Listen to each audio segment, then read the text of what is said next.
سارا کام ختم کر کے میں بھی بیٹھی ہی تھی کہ اچانک میری سوتیلی ماں نے مجھے آواز دی۔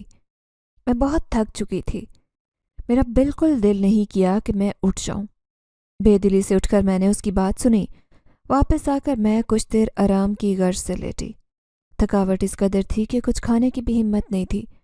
میں نے سوچا کہ کچھ دیر آرام کے بعد کھانا کھا لوں گی، لیکن مجھے لگتا ہے کہ میری سوتیلی ماں کو مجھے دیکھتے ہی کوئی نہ کوئی کام یاد آ جاتا تھا۔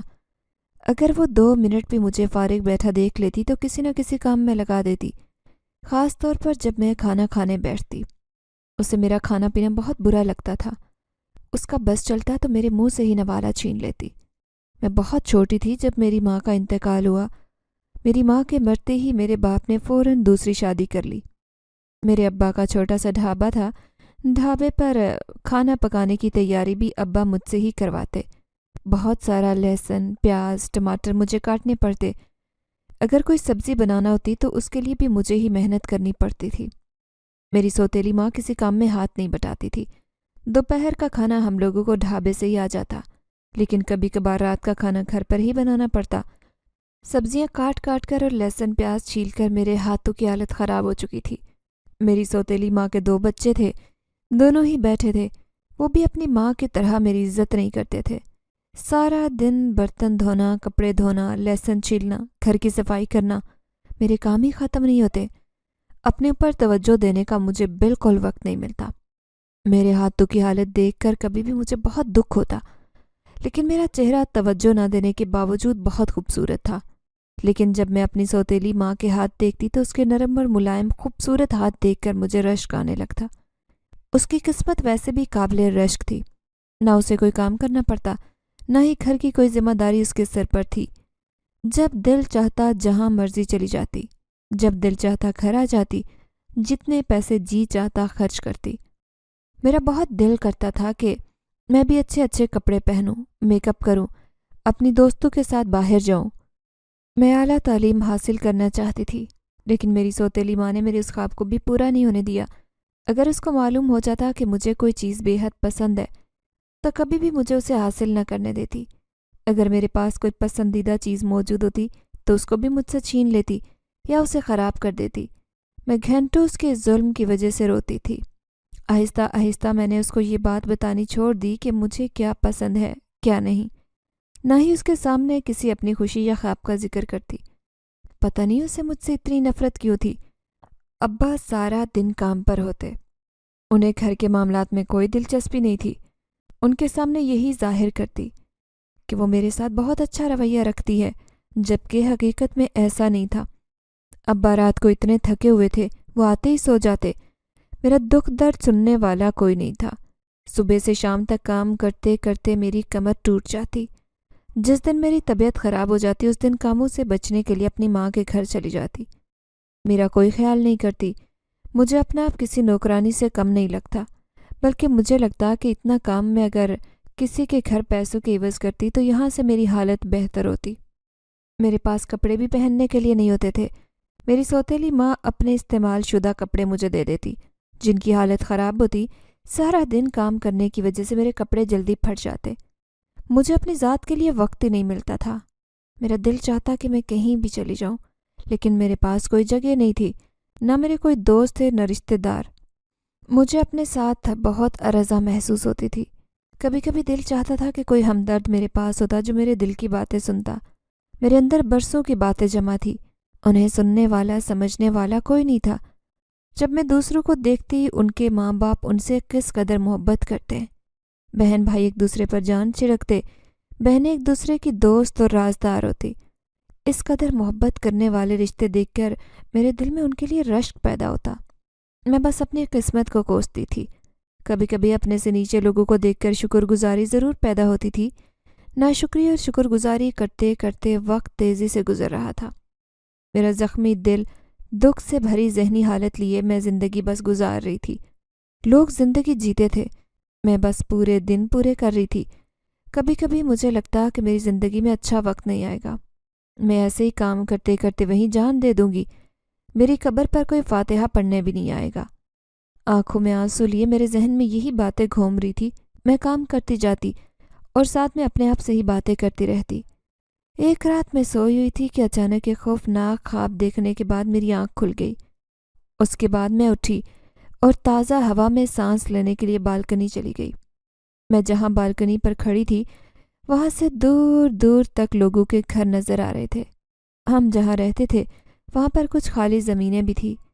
اچانک مجھے کسی کے جنازہ پڑھانے کی آواز آنے لگی، لیکن مجھے کوئی نظر نہیں آ رہا تھا۔ اچانک میری نظر نیچے پڑی، وہاں پر بہت لمبے لمبے آدمی کسی کا جنازہ لے کر جا رہے تھے۔ مجھے ان کے چہرے نظر نہیں آ رہے تھے۔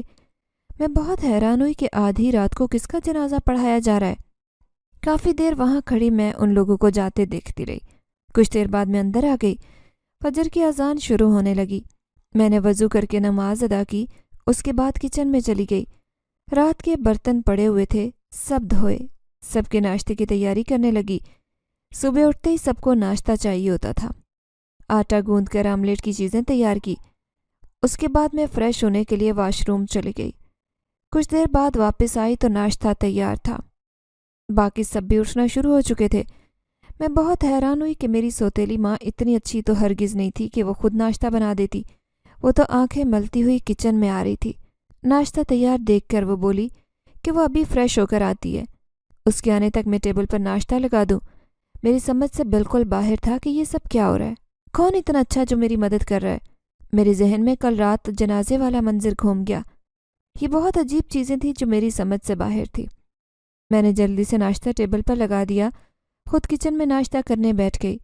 اپنی سوتیلی ماں کے سامنے مجھ سے کچھ کھایا پیا بھی نہیں جاتا تھا۔ میں نے آرام سے کچن میں بیٹھ کر ناشتہ کیا، لیکن میرے ذہن میں مختلف حالات چل رہے تھے کہ یہ سب کیا ہو رہا ہے۔ کچن کے کاموں سے فارغ ہو کر میں نے صفائی کی۔ میری سوتیلی ماں نے آج اپنے مائکے جانا تھا۔ میں نے ان سب کے کپڑے استری کیے، اس کے بعد ابا کے ڈھابے کے کھانوں کی تیاری کی۔ اتنی دیر میں وہ لوگ بھی ابا کے ساتھ تیار ہو کر نکل گئے۔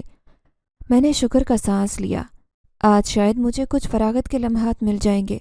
یہ سب کرتے ہوئے بھی دوپہر کے 12 بج چکے تھے۔ لنچ کے لیے کھانا ڈھابے سے ہی آتا تھا، مگر آج وہ سب گھر پر نہیں تھے، تو میں نے ابا کو منع کر دیا کہ وہ لنچ مت بھیجیں، میں اپنے لیے کچھ سادہ سا گھر میں پکا لوں گی۔ اس کے بعد میں فارغ ہو کر بالکنی پر جا کر کھڑی ہو گئی۔ وہاں کھڑے کھڑے مجھے عجیب سی سرگوشیوں کی آوازیں آ رہی تھی، جیسے بہت سارے لوگ آپس میں باتیں کر رہے ہوں، لیکن وہاں پر مجھے کوئی بھی نظر نہیں آ رہا تھا۔ میں بہت حیران تھی، میری سمجھ میں بھی نہیں آ رہا تھا کہ یہ سب میرے ساتھ کیا ہو رہا ہے۔ اس کے بعد میں اپنے کمرے میں چلی گئی، وہاں جا کر لیٹ گئی۔ اس وقت میرے پاس کرنے کے لیے کوئی کام نہیں تھا۔ جب میں سارا دن کاموں میں لگی رہتی، اس وقت مجھے فراغت چاہیے ہوتی تھی۔ آج جب میرے پاس کوئی نہیں تھا تو میرا وقت ہی نہیں گزر رہا تھا۔ فارغ رہ کر بھی میرے پاس سوچنے کے علاوہ اور کچھ نہیں تھا۔ لیٹے لیٹے جب میں تھک گئی اور نیند بھی نہیں آئی تو میں اٹھ کر چھت پر چلی گئی۔ چھت پر جا کر سوچا کہ کافی وقت ہو گیا، میں چھت کی صفائی کر دیتی ہوں کہ اچانک مجھے اپنے ساتھ والے گھر کی چھت پر ایک عورت کھڑی نظر آئی۔ یہ گھر کافی عرصے سے خالی پڑا تھا، لگتا تھا یہاں پر نئے لوگ آئیں، لیکن میرے پاس اتنا وقت ہی نہیں ہوتا تھا کہ مجھے پتہ چلتا۔ ہمارے ساتھ والے گھر میں کوئی نئے لوگ آئے تھے، انہوں نے مجھے آواز دی، میں ان کی بات سننے چلی گئی۔ خاتون مجھے کافی اچھی لگ رہی تھی۔ انہوں نے میرے ساتھ سلام دعا کی، میرا حال احوال پوچھا۔ مجھے ان سے بات کر کے بہت اچھا لگا۔ اتنے عرصے بعد کسی نے مجھ سے اتنے پیار سے بات کی تھی۔ اس چیز نے میرے دماغ پر بہت اچھا اثر ڈالا۔ ویسے بھی مجھے باتیں کرنے کے لیے کوئی مل گیا تھا۔ اسکول کے بعد میں نے کبھی کسی دوست کی شکل نہیں دیکھی تھی۔ میری سوتیلی ماں نے مجھے صرف ملازمہ کے طور پر رکھا تھا، اس کے علاوہ اس کی نظر میں میری کوئی حیثیت نہیں تھی۔ میں نے ان سے پوچھا کہ کیا ان کے علاوہ بھی ان کے گھر میں کوئی رہتا ہے؟ انہوں نے کہا میرے شوہر اور میرے 5 بچے بھی ساتھ ہی رہتے ہیں۔ میں نے کہا کوئی بھی نظر نہیں آ رہا۔ انہوں نے کہا کہ وہ مدرسے میں پڑھتے ہیں، اس وقت وہ 5 گھر سے باہر ہیں، چھٹی کے دن تمہاری ملاقات میرے 5 بچوں سے ہوگی۔ انہوں نے مجھے دعوت دی کہ میں کسی بھی وقت ان کے گھر آ سکتی ہوں، لیکن میں انہیں اپنے گھر آنے کی دعوت نہیں دے سکتی تھی، کیونکہ اگر میری سوتیلی ماں کو پتہ چل جاتا کہ میں کسی سے بات کرتی ہوں تو ہرگز بھی اسے گھر کے اندر نہیں آنے دے گی، اور یہ بات برداشت ہی نہیں کر سکتی کہ مجھے کوئی خوشی حاصل ہو۔ کچھ دیر گفتگو کرنے کے بعد وہ چلی گئی۔ میں بھی چھت کی صفائی کرنے لگی۔ صفائی کرتے کرتے مجھے ایک دم سے پیاس لگی۔ پانی پینے کے لیے میں نیچے چلی گئی۔ جب واپس اوپر آئی تو چھت کی صفائی ہو چکی تھی۔ میں بہت حیران ہوئی، ساتھ والی چھت کی طرف نظر دوڑائی وہاں مجھے کوئی نظر نہیں آیا۔ میری سمجھ سے باہر تھا کہ یہ میرے ساتھ کیا ہو رہا ہے۔ بظاہر تو یہ سب مجھے اچھا ہی تھا، لیکن وہ جو کوئی بھی تھا وہ میرے تمام کام کر رہا تھا۔ نہ جانے مجھ سے کیا چاہتا تھا۔ اپنی زندگی میں جو تجربہ مجھے حاصل ہوا تھا اس کے مطابق اگر کوئی انسان آپ کے لیے کچھ کرتا ہے تو بدلے میں وہ آپ سے کچھ چاہتا ہے۔ زندگی کی تلخ حقیقت انسان کو منفی سوچنے پر مجبور کر دیتی ہے۔ میں منفی نہیں سوچنا چاہتی تھی، لیکن مجھے کسی پر یقین ہی نہیں آتا تھا۔ اگر مسلسل ہمارے ساتھ کوئی برا رویہ رکھے اور ہمیں پیار اور محبت سے نہ ملے تو انسان اپنی زندگی میں بہت ساری نفسیاتی الجھنوں کا شکار ہو جاتا ہے۔ پیسے کے ساتھ ساتھ پیار اور توجہ بھی زندہ رہنے کے لیے ضروری ہے۔ ماں کی محبت سے تو میں بچپن سے ہی محروم ہو گئی تھی، لیکن باپ کی محبت بھی مجھے نہیں مل سکی۔ جو کوئی بھی مجھ سے بہت اچھے سے بات کرتا مجھے وہ بہت اچھا انسان لگتا۔ میں نے ان کا دیا ہوا تحفہ پکڑا اور نیچے چلی گئی۔ میں نے فوراً اس تحفے کو چھپا دیا تھا۔ اگر میری سوتیلی ماں میرے پاس اس قدر خوبصورت اور دیدہ زیب لباس دیکھتی تو حسد سے مر جاتی۔ اس نے میرے کردار پر انگلیاں اٹھانی شروع کر دینی تھی۔ میرے ابا اس معاملے میں بہت سخت آدمی تھے۔ اگر وہ مجھے ان کی نظروں میں مشکوک ٹھہرا دیتی تو میں ساری زندگی ان کو منہ نہ دکھا پاتی۔ کچھ دیر بعد ہمارے گھر کا دروازہ کھٹکا۔ میں نے دروازے کی سوراخ میں سے دیکھا تو وہی خاتون نظر آئی جو مجھے چھت پر ملی تھی۔ میں نے فوراً دروازہ کھولا اور ان کے ہاتھ میں کھانے کی پلیٹ تھی جس کو انہوں نے کسی کپڑے کے ساتھ کور کیا ہوا تھا۔ وہ اندر آئی اور مجھے پلیٹ تھمائی۔ میں نے انہیں کہا کہ اس تکلف کی ضرورت نہیں تھی۔ انہوں نے کہا تکلف کی کوئی بات نہیں، ہمسایوں کا ایک دوسرے پر حق ہوتا ہے۔ کچھ دن میرے پاس بیٹھی اور چلی گئی۔ میں نے ان کی پلیٹ واپس نہیں کی۔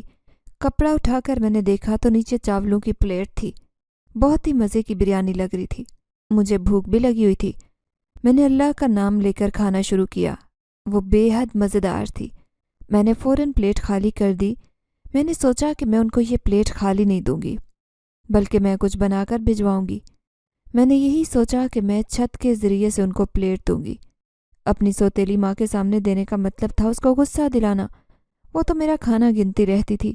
اگر میں کسی اور کو دے دیتی تو وہ آپے سے باہر ہو جاتی۔ شام ہونے میں کچھ وقت ہی باقی رہ گیا تھا۔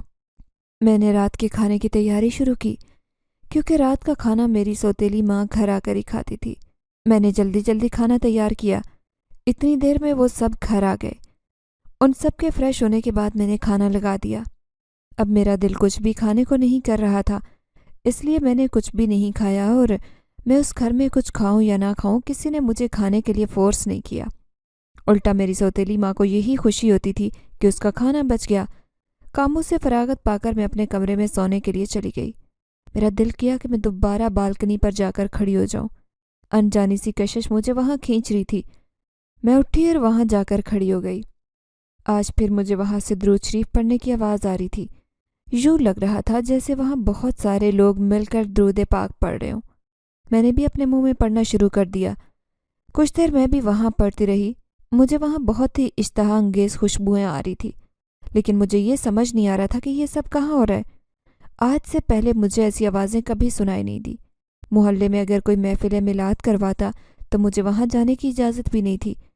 میری سوتیلی ماں خود چلی جاتی تھی۔ میں دوبارہ اپنے کمرے میں آ گئی۔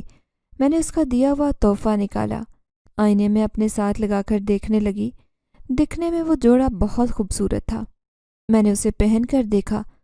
میرے حسین سراپے پر وہ جوڑا بہت خوبصورت لگ رہا تھا۔